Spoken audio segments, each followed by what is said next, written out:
Hello, everybody. Mrs. Kipp from Syracuse Academy of Science and Citizenship back again with a new domain. Domain 11, Frontier Explorers. This is also our last domain for first grade. What? Where's the time gone? All right, let's get a little background information before we get into this domain.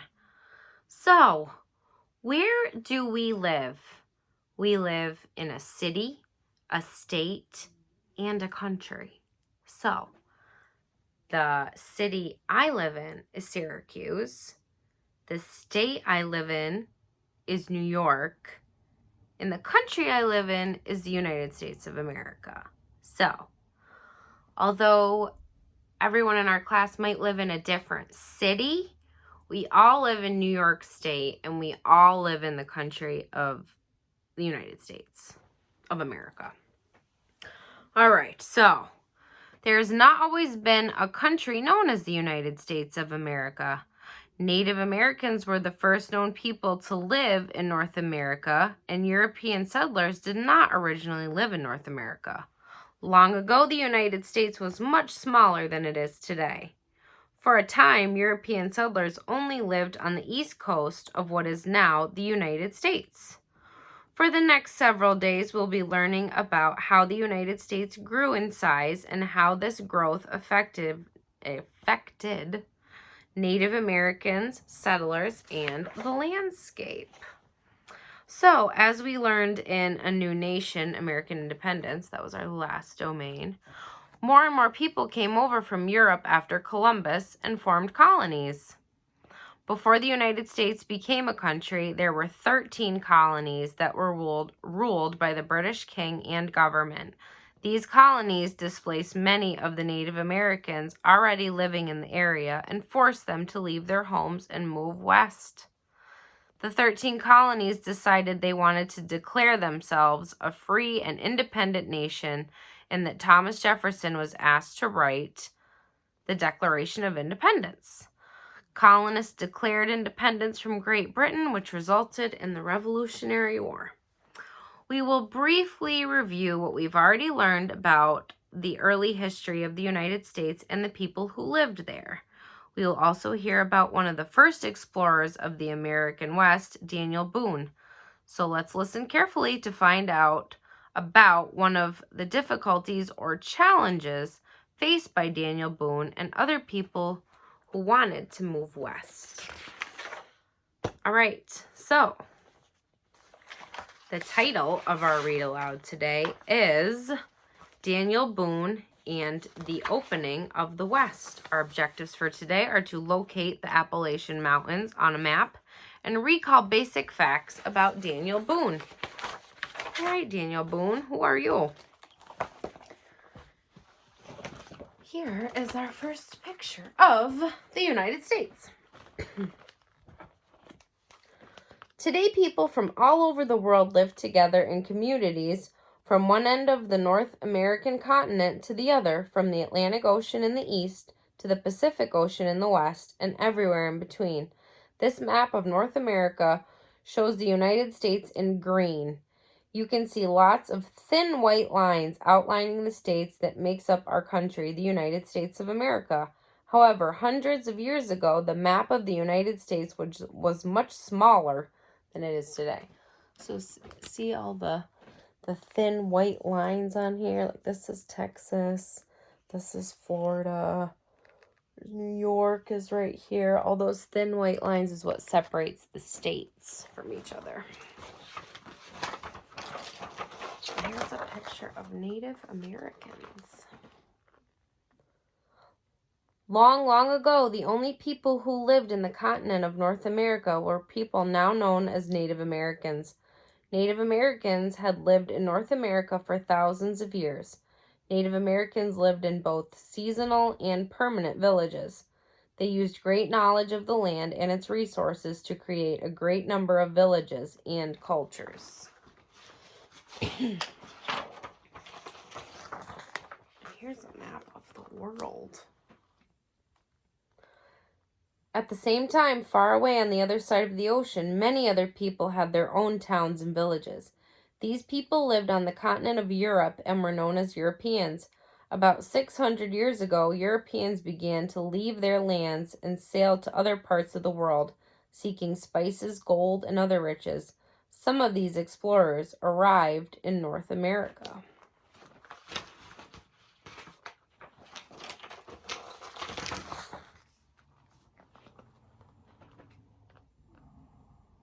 Imagine how surprised Native Americans and Europeans must have been to see each other, people who looked, dressed, and spoke very differently from themselves. The early explorers who came from North America were mostly interested in finding goods and riches that they could take back to Europe to sell. Many of these explorers learned vital skills from the Native Americans. Vital skills are crucial or extremely important to someone's survival. The Native Americans knew the land very well. They taught the Europeans many skills, including hunting, fishing, gathering, and farming. In exchange for their help, Europeans brought things to trade with the Native Americans, such as cloth. For many years, Europeans traveled back and forth across the Atlantic Ocean. Excuse me.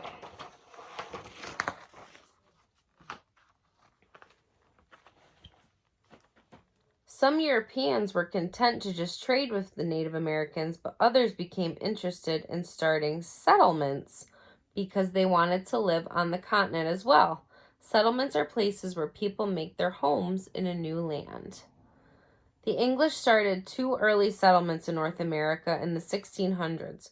Plymouth, in what is now Massachusetts, and Jamestown, in what is now Virginia. At Plymouth, the Native Americans helped the settlers survive. Do you remember how at Plymouth they celebrated their harvest together, the first Thanksgiving in America? The Europeans would not have been able to grow corn and squash for that meal without the help from Native Americans. So you see, the Native Americans are trying to help the settlers that look like they're having a rough time over here.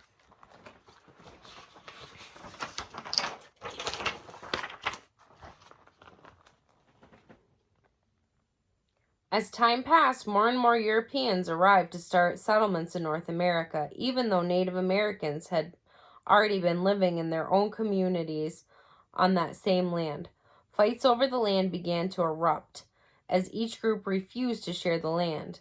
The settlers claimed most of the land on the east coast of North America, land where the Native Americans had lived for many years. The word claimed means the English said the land belonged to them, even though the Native Americans had been living there for thousands of years. The British formed colonies or settlements ruled by faraway Great Britain, from Massachusetts all the way to Georgia. Eventually, some of the more adventurous settlers wanted to explore land to the west of them. One of these people was a young man by the name of Daniel Boone.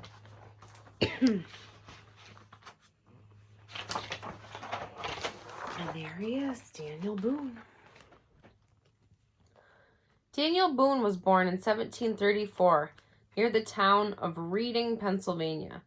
His father and mother owned a farm. Daniel and his brothers and sisters all helped their parents plow the fields on the farm. But Daniel was never content in the open fields. He was curious about life in the woods around their farm and spent as much time as possible creating paths through the forest. He made friends with young Native American boys who lived in the wooded areas. They taught Daniel how to move silently through the forest and how to trap wild animals and catch fish in the streams. Daniel learned how to use a knife and a tomahawk at an early age. His father, seeing how interested Daniel was in hunting, taught Daniel how to use a special type of gun called a rifle. One day, when helping his father plow the fields, Daniel asked if he could be allowed to help out the family in another way. "Father," he said, "since you taught me to shoot a rifle, I've practiced and practiced until I am the best shot for miles around. Let me hunt for food for our family." Daniel's father agreed, and soon the Boones were feasting on wild turkey and deer. In 1750, just before Daniel turned 16, the Boone family moved from Pennsylvania to the Yadkin River north in North Carolina, settling at the edge of the frontier. It did not take long for the other settlers in his new home to discover that Daniel was one of the best woodsmen for miles around. Woodsmen are people who live or work in the forest. Daniel Boone lived and worked in the forest. Excuse me. Daniel began to explore his new surroundings. His explorations took him deep into the forests. He heard tales of buffalo to the west and wanted to try hunting other animals than the plentiful deer and bear that lived in the woods nearby. But Daniel was unable to go as far west as he wanted to go. Something was stopping him and other settlers from traveling further west. Can you guess what it was? What would be stopping them from traveling further west? All of these Appalachian Mountains are in the way. There were enormous mountains standing in his way. These mountains are called the Appalachian Mountains, and they stretch for miles from the present-day state of Maine all the way to Georgia. The mountains were heavily wooded, making them difficult to cross. They formed a natural barrier and blocked movement from one side of the mountains to the other. For this reason, new European settlers had left their colonies along the eastern coast of North America to travel west. But Daniel knew the Native Americans had crisscrossed these mountains for years. As he roamed through the densely forested hillsides, his curiosity about lands to the west grew stronger. Daniel began to ask everyone he met if they knew of ways to cross the mountains. That's all I get to hear for today. Let's go over some questions quick and find out what we're going to hear about tomorrow. Number 1, where did Daniel Boone want to go? He wanted to go west. Why did Daniel Boone and other English settlers want to go west? They wanted to go west so they could explore and find new places to live. What kept the English settlers from moving farther west across North America?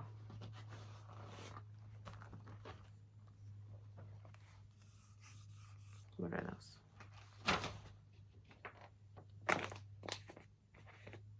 The Appalachian Mountains.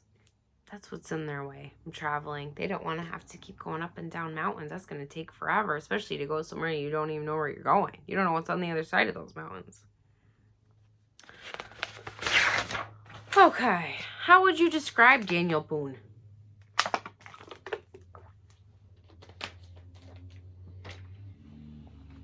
He was a good hunter and woodsman. He was curious. And he was adventurous, right? He was willing to go to places that he had never been or really heard about. Do you think Daniel Boone will find a way over the mountains? I do. I think he will. All right. The title of today's read aloud was Daniel Boone and the Opening of the West. What do you think the title might mean?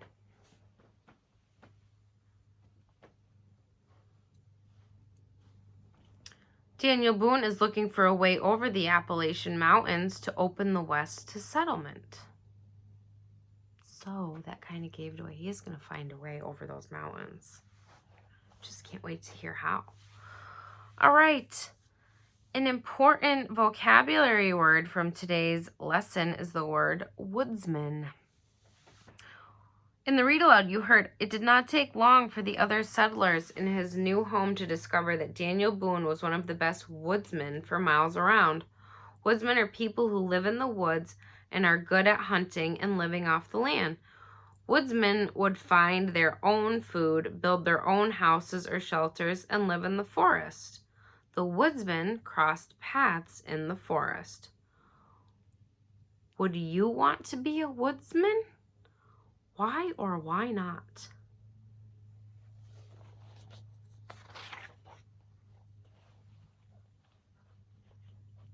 I can tell you 100% without a doubt I would not want to be a woodsman at all. Maybe you would, and that's great, but not me. All right, next time we are going to hear about crossing the Appalachian Mountains. How do you think they're going to do it? They don't have cars. Do you think they're just going to hike up and down the mountains? How else could they do it? What do you think? We'll have to wait and find out. I miss you guys, and I will see you next time. Have a good night. Bye.